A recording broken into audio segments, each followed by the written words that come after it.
ہمارے سردار خود اٹھیں گے ان کے خلاف، لیکن ریاست ان کے ساتھ نرمی والا برتاؤ اس وقت تک کرے گی جب تک یہ لوگ خود اپنے آپ کو واجب جرم نہ ٹھہرا لیں، بلکہ اپنے ہتھیار ڈال دیں، آ جائے بات کر لیں۔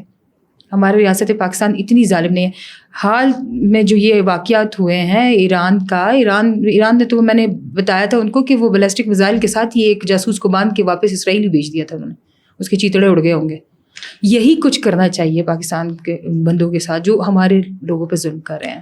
اچھا، ریاست پاکستان کے سامنے یہ جو فطرت الہندوستان ہے ان کا وجود کچھ بھی نہیں ہے۔ جب چاہے اگر وہ اپنا جو رویہ ہے بدلنا چاہے، ابھی تک تو نرمی سے جو ہے برتاؤ جاری ہے، تو ان کے خلاف کارروائیاں کرنا کوئی بڑی بات نہیں ہے۔ لیکن ہم نے یہ دیکھا ہے کہ فطرت الہندوستان کے جو آقا ہے ان کو بھی ہم لوگ نے کس طرح دھول چٹائی ہے۔ ابھی حالیہ دنوں میں دیکھ لیں بھارتی جارحیت کے کس طرح منہ توڑ جواب دیا گیا ہے۔ تو اس کے بعد جو عزت ملنے والا سلسلہ ہے، خدا نے پاکستان کے حصے میں جو عزت دی ہے وہ جو ہے نہ رکنے کا سلسلہ جاری ہے۔ اور اب لاسٹ ٹائم فیلڈ مارشل کی ملاقات ہوئی ہے ٹرمپ سے، اور ٹرمپ اس پہ فخریہ انداز میں آ کے کہتے ہیں کہ یہ میرے لیے اعزاز کی بات ہے۔ تو یہ ساری چیزیں فطرت الہندوستان، تو کیا فطرت الہندوستان کی جو آقا ہے یہ ان کے لیے کتنا بڑا جھٹکا ہے؟ اس پہ ذرا آپ تفصیلاً بتائیں۔ جھٹکا نہیں، ان کو ایک بہت بڑے قسم کا مجھے لگ رہا ہے ایک شاک لگ چکا ہوا ہے۔ مجھے یہ تو فیل ہی نہیں ہو رہا کہ وہ کسی اس میں شوق سے کم ہے کہ جب ٹرمپ نے اپنے ایک بیان میں کہا آئی لو پاکستان، اور فطرت الہندوستان نے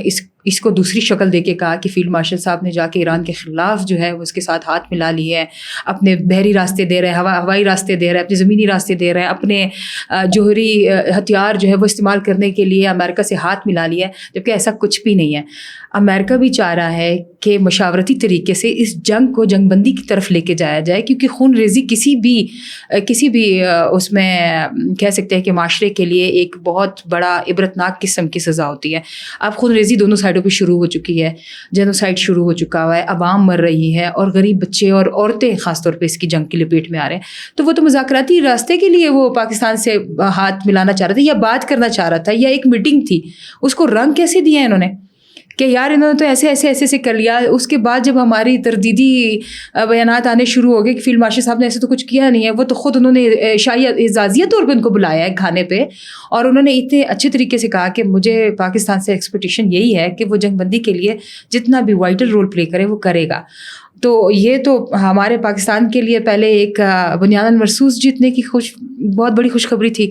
دوسرا بھی فیلڈ مارشل کے اس عہدے پہ آنا ایک بہت بڑے اعزاز کی بات ہے۔ تیسرے نمبر پہ ابھی آپ کا ڈونلڈ ٹرمپ کا یہ کہہ دینا کہ یار یہ بندہ جو ہے یہ پاکستان کے لیے نہیں بلکہ پورے کے پورے اسلامی ممالک کے لیے اور اسلامی مملکت جتنے بھی ہیں ان کے لیے بھی ایک اعزاز والا بندہ ہے، جو اتنے اچھے طریقے سے بات کر کے مشاورتی طریقے سے جنگ ختم کرنے پہ، یا کسی بھی اسلامی ممالک کے جو سربراہان ہیں ان سے بات کرنے کی اس کو تو تمیز ہے نا۔ یہ تو جو بدتمیز قسم کے لوگ اٹھ کے ان کے خلاف الٹے سیدھے بیانیاں دے رہے ہیں ان کے منہ پہ تو یہ تماچے لگ رہے ہیں، اور وہ بری طریقے سے اپنی ہار تسلیم کر رہے ہیں۔ جہاں پہ مودی صاحب اپنے منہ پہ کپڑا لپیٹ کے بھاگ رہے ہیں، تو وہ مودی سرکار کو کہیں کہ ان کی طرح جو ہے نا وہ سینہ چوڑا کر کے اور جا کے ان کے ساتھ بیٹھ کے بات کر کے۔ میرے خیال میں تو G7 کے جو فوٹو سیشن میں ان کو نہیں وہ کیا گیا، ان کا انتظار نہیں کیا گیا، وہ بھی ان کے لیے بہت بڑی بےعزتی کی بات ہے۔ فتنہ ہندوستان صرف بلوچستان میں، صرف پاکستان میں فیل نہیں ہوا، یہ یہاں پہ ناکام نہیں ہوا، یہ دنیا میں ناکامی کی وہ تمام حدیں پار کر چکا ہوا ہے کہ روس ان کے خلاف بول رہا ہے، چین ان کے خلاف بول رہا ہے، ایران ان کے خلاف ہے۔ ایران میں جتنے جاسوس پکڑے گئے وہ بھی تو انڈینز ہی تھے، فتنہ ہندوستان کا حصہ تھے۔ اور ابھی تو یہ کہہ رہے ہیں کہ اگر حکومتی رٹ ختم ہو جاتی ہے ایران سے تو شاید ان تنظیموں کو ایک اور ہوا مل جائے، لیکن وہ ہوا ملے گی نہیں، کیونکہ یہاں پہ آ کے ہماری بارڈر سیکیورٹیز اور سختی سے ان سے وہ کر رہی ہے کہ جتنے بھی دہشت گرد ان کے حوالے ہو گئے ہیں، موساد والوں کو دیکھے حال کیا ہوا، کتنی زبردست سزائیں مل رہی ہیں۔ میں کہتی ہوں پاکستان میں یہ لوگ یہی کام شروع کر دیں، ان کو مطلب اس قدر ان کو وہ کرے نا کہ ان کو پتہ لگ جائے کہ واقعی ہم غلطی پہ تھے۔ اچھا یہ بتائیں کہ اب بات کر لیتے تھوڑی سی بلوچستان کی پسماندگی پہ اور ان کے فیوچر پہ۔ حالیہ بجٹ پیش کیا گیا ہے جو کہ سب کے سامنے ہے، 1000 ارب سے زائد کا ہے۔ اس سے قبل جو بجٹ پیش کیا گیا تھا اس میں 98% شاید بلوچستان کی ہسٹری میں پہلی دفعہ وہ خرچ ہوا، اور بلوچستان کے لیے خرچ ہوا، بلوچستان کی ترقی کے لیے خرچ ہوا، بلوچستان کے مسائل حل کرنے کے لیے خرچ ہوا. اور اس کا کریڈٹ وزیر اعلیٰ خود آ کے لے رہے ہیں کہ الحمدللہ کہہ رہے ہیں کہ ہم لوگوں نے بلوچستان کی ترقی کے لیے کردار ادا کیا اور مزید بھی اس طرح کرتے رہیں. تو ان ساری چیزوں کو آپ کس طرح دیکھتی ہیں کہ بلوچستان کا مستقبل کیسا رہے گا؟ جہاں تک بجٹ کی بات کی جائے تو بجٹ پہ بہت ساری ڈیبیٹ ہو رہی ہیں، اور اس کو کہا جا رہا ہے کہ سرپلس بجٹ ہے، اور اس میں بلوچستان کی ترقی کے لیے جو ہے وہ بہت زیادہ قسم کے جو فنڈز مختص کیے گئے ہیں. الحمدللہ پچھلا والا بجٹ بھی کامیابی سے ہی ہم نے عبور کر لیا تھا. تو اس بجٹ میں 1000 ارب بہت بڑی اماؤنٹ ہے.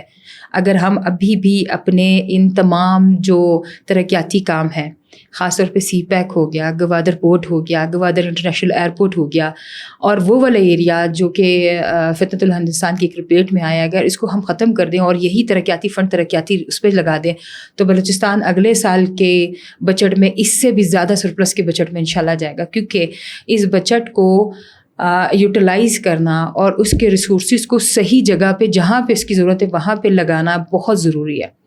یہ نہیں ہے کہ ہم نے اٹھائیں پی ایس ڈی پی میں فنڈ ایک جگہ شو ہوئے ہیں، یوٹیلائز کسی جگہ ہو رہے ہیں، اور ان کی یوٹیلائزیشن گراؤنڈ پہ کوئی ریالٹی نہیں دکھ رہی ہے. یہ سب کچھ نہیں ہے.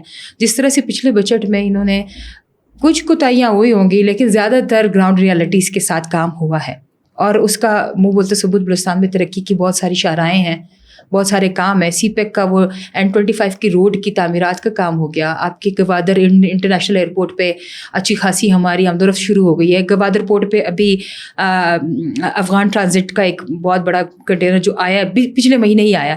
تو یہ ہمارے پاس ایک ترقی کی راہ پہ چلنے والی وہ ساری چیزیں ہیں جو کہ ہمیں دکھا رہی ہیں کہ ہمارے بجٹ میں جو چیزیں جہاں مختص ہوئی ہیں وہ اچھی جگہ یوٹیلائز ہو رہی ہیں اور لگ رہی ہیں. اچھا، حالیہ دنوں میں بلکہ 18 تاریخ کو قلباً وزیر اعلیٰ صاحب گئے گوادر، وہاں پہ ڈیجیٹل لائبریری کا انہوں نے افتتاح کیا ہے. وہاں کے جو قبائلی عمائدین تھے ان سے ملاقات ہوئی، ممبر اسمبلی جو ہیں وہاں سے وہ بھی وہاں پہ موجود تھے، سب سے ملاقات کی، سب کے مسائل سنے. اس سے بڑھ کے کہ انہوں نے وہاں کے بچوں سے ملاقاتیں کی ہیں، بچیوں سے ملاقاتیں کی ہیں. وہاں کی ایک بچی اٹھ کے کھڑی ہوتی ہے اور وہ اپنا مسئلہ بتانے کی کوشش کرتی ہے، تو وزیر اعلیٰ صاحب نے اپنی چیئر چھوڑ کے ان کو نہ صرف چیئر دی، اس کا مسئلہ سنا، بلکہ ان کو یہ کہا کہ میں آپ کے تمام تر جو مسائل ہیں وہ حل کرنے کی یقین دہانی کراتا ہوں، ان کو حل کروں گا، اور آپ کے جو تعلیمی اخراجات ہیں وہ بھی اپنے سر لینے کی ذمہ داری لیتا ہوں. تو یہ ساری چیزیں جب ہم دیکھتے ہیں کہ ریاست ان کے ساتھ کیا کیا کر رہی ہے، اپنے بچوں کے ساتھ کیا مخلص ہے، ان کے فیوچر کے ساتھ کتنا وہ کر رہی ہے، کہ دوسری طرف جو ہے بی وی سی دیکھ لیں، وہ بچوں کے مستقبل کے ساتھ کھیلنا جو ہے شروع کر دیتی ہے. بعض اوقات ہمیں جلسوں پہ بچے نظر آتے ہیں، ان کے ماتھوں پہ کل عدم تنظیموں کے جو جھنڈے لوگ لگاتے نظر آتے ہیں. یہ بڑا گیپ اور بڑا فرق ہے، دونوں کی سوچیں جو ہے مختلف ہے. اس پہ ذرا کھل کے بات کریں. یہ سمجھتے یہ ہے کہ یہ ہمارے حقوق کی جنگ ہے، یہ حقوق کی نہیں، یہ نظریے کی جنگ ہے. ان کو لگتا ہے کہ ہمارا نظریہ آزاد بلوچستان ہے. بالکل غلط سمجھتے ہیں کہ ہمارا نظریہ ہی غلط ہے. پاکستان غلط بنا اور بلوچستان آزاد ہے. اپنا نظریہ درست کر لیں. یہ نظریہ جو یہ لوگ پیش کر رہے ہیں اس کی مثال تو وزیر اعلیٰ صاحب نے اس بچی کو اپنی کرسی پہ بٹھایا، اس کے سر پہ دست شفقت رکھا اور اس کو کہا کہ بیٹا بولو، اور خود کھڑے ہو گئے ہیں ساتھ میں. گوادر کو جس طرح یہ لوگ کہتے ہیں کہ ایک پسماندہ علاقہ ہے، یا بلوچستان ٹوٹلی پسماندہ ہے، ٹوٹل پسماندہ ہے. اب بلوچستان میں ایک پسماندہ علاقہ، ایک پسماندہ ڈسٹرکٹ گوادر کی ایک بچی کو وزیر اعلیٰ اپنی سیٹ پہ بٹھاتے ہیں. ایک اعزازی لقب ہے اس بچی کے لیے کہ وہ اعزازیہ طور پہ سیٹ پہ بیٹھی ہے، اس سے سر پہ ہاتھ رکھا ہے اور اس سے کہا کہ اپنی بات بتائیں. اور پھر اس کے بعد جو اس کے لیے مراد کا انہوں نے اعلان کیا وہ بھی ایک اعزاز سے کم نہیں تھا اس بچی کے لیے. وہ نفیسہ نام کی بچی ہے جو کہ بہت زیادہ ایک خوشی کا اظہار کر رہی تھی. یہ ایک کھلم کھلا پیغام ہے ان گوادر، پسنی، پنجگور، خاران، تربت، مکران ڈویژن کے، کلاٹ ڈویژن کے وہ بچے بچیاں جو کہ غلط راستے پہ چل پڑے ہیں، جو کہ غلط راستے پہ جا رہے ہیں، یا ان کا ارادہ یہ کہ ہم اس پہ جائیں. تو یہ وزیر اعلیٰ صاحب کا بہت بڑا ایک پیغام تھا ان کے لیے کہ میرے لیے سارے بچے ایکول ہیں. اب اس بچی کے سر پہ کوئی وہ تو نہیں لگی ہوئی تھی نا، کوئی بی ایل اے کا جھنڈا تو نہیں لگا ہوا تھا، یا بی ایل اے کی مور تو نہیں لگی ہوئی تھی، یا کچھ ایسے تو نہیں لکھا ہوا تھا. انہوں نے ایکولیٹی دکھاتے ہوئے اس بچی کو اپنی سیٹ پہ بٹھایا. اس طرح سے ہر بچہ اگر وزیر اعلیٰ صاحب سے پوچھے گا تو وہ ان کو بھی جواب دہ ہوں گے، وہ بتائیں گے. یہ عوامی نمائندہ ہے. اللہ پاک میں قرآن پاک میں فرمایا ہوا ہے کہ میں نے اپنے انسانوں کو اپنا نائب بنا کے بھیجا ہے. جب اللہ نے انسان کو نائب بنا کے بھیجا ہے تو ہم کون ہوتے ہیں ان کو برا کہنے والے؟ یا آپ کون ہوتے ہیں بندوق اٹھانے والے؟ آپ تو اپنی ناراضگی یہ شو کرتے ہیں کہ بس بندوق اٹھا لو اور گولی مار دو، یہ آپ کی ناراضگی کا حل ہے. یہ بالکل بھی حل نہیں ہے. اس بچی کی ناراضگی دیکھے نا کہ اسٹیج کے نیچے بیٹھی ہوئی اس کی ناراضگی تھی اور منٹ میں اس نے ناراضگی دور کی اور گوادر کے لوگوں کا دل جیت لیا. اس کے برعکس دوسری سائڈ پہ دیکھا جائے تو 13, 14, 15 سال کی بچیاں بالکل ینگ چھوٹی 9th 10th اور FSC لیول کی بچیاں ہیں، ان کو آپ BLA کے جھنڈے دے کے BYC کے جھنڈے دے کے ان کو کہتے ہیں کہ بھائی آج دھرنوں میں بیٹھ جائیں. ایک تو ان کی تعلیمی میدان میں ان کو اتنا پش بیک کیا جا رہا ہے، ان کا فیوچر تو بالکل ڈیمالش ہے. مجھے تو نہیں لگتا کہ وہ آگے اس طرح سے کسی ترقی کی راہ پہ. اس جگہ میں جہاں پہ وزیر اعلیٰ صاحب ڈبیٹ کر رہے ہیں یا آپ کے لیے کسی چیز کا اعلان کر رہے ہیں، آپ کو وہاں ہونا چاہیے تھا. اسی کے اگلے دن 18 تاریخ کو انہوں نے DC چوک تربت میں BYC کے حق میں جو ہے دھرنا دینا شروع کیا. اس میں بھی کچھ چند بچیاں تھیں. تو ڈفرینس آپ کے سامنے ہے. فیوچر بچے خود ڈیسائیڈ کر رہے ہیں. ان بچوں کو خود اس بات کا علم ہونا چاہیے کہ دھرنے میں بیٹھنا بہتر ہے یا سرفراز بگٹی صاحب کی طرف سے ایک ڈیجیٹل لائبریری کا جو آپ لوگوں کے لیے انعقاد کیا گیا اس کو یوز کرنا بہتر ہے.